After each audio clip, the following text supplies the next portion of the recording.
So I want to ask, do you think that banks receiving TARP funds should be engaging in these practices? If you look at the programs we put in place, they are very comprehensive, very aggressive, very dramatic programs to make sure that people are getting relief where they need it.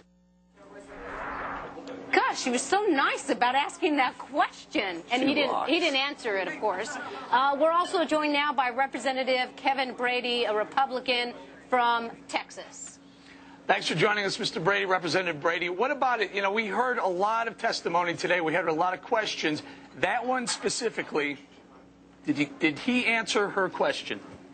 No, but I think that's sort of been a hallmark of the whole bailout process. It's why people are so frustrated and angry. And I think, too, you know, the Congressional Oversight Panel has been a huge disappointment, been more partisan, been more grandstanding, very little substance. Wow, you know, I think Elizabeth Warren's been doing a great job calling out the $78 billion in waste that the Republican-Democrat regime put through on that basic TARP bailout in the first place. Can you address that topic itself again? The Tea Party seemed to have been about trying to figure out how we fight the bailouts, and people can't tell the difference because they were Republican-oriented initially.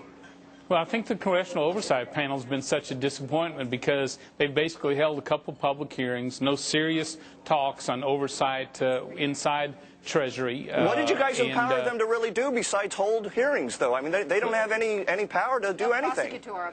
Well, actually, we had hoped, and we provided them what they needed was the substance of getting to the heart of the matter, and they really haven't. I think that's one of the reasons I think Congress is so frustrated with the bailout process and the public as well. But, you know, I think, too, talking with David Walker, you're seeing, too, at home, people who are so angry at the amount of spending Washington's doing, frightened by the national debt. All this is rolled out into the new role government is taking.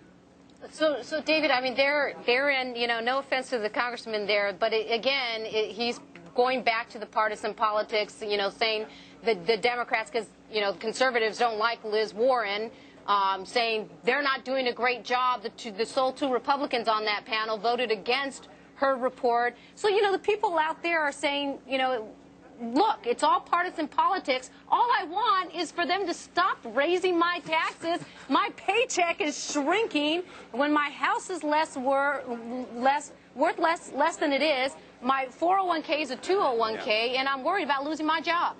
Well, first, I think they misanalyzed the problem, okay? There is something called the rule of law, but the law represents the floor of acceptable behavior. If the banks are raising their interest rates, if they're raising their fees, it may not be illegal, but it may not be right. And I would respectfully suggest that what they ought to be looking at is what should all financial institutions be able to do, not just the ones that got the assistance. But, by the way, they didn't lay out the conditions in advance, so people knew what the conditions were. And that's what you have to do. Congressman, please listen to this soundbite from the hearing where little Timmy Geithner insists that he is not a banker. I've never actually been in banking. I've only been in public service. For the record, I would never mistake you for an investment banker. You don't think you meant that as a compliment? Thinking not. Congressman, you know, in all seriousness, we can't tell what the heck Timmy Geithner's supposed to be doing at this point. Does he need to just get the heck out? You know, I think most public opinion would be absolutely yes. It just seems ludicrous that banks can't repay their loans without permission to do so. I do think there are banks that have accepted that money only because their competitors have taken the money. They don't want to be in an uncompetitive situation. I think the sooner we can back out of this problem, the better. Congressman, today the stock market rallied on the heels of Geithner saying that the vast majority, his words, the vast majority of banks were going to be capitalized or well enough capitalized for these stress tests that are coming up in a couple of weeks, in a few days, in fact. Is this his just precursor basically saying, hey, get ready, every one of these banks that we're going to stress test is going to pass?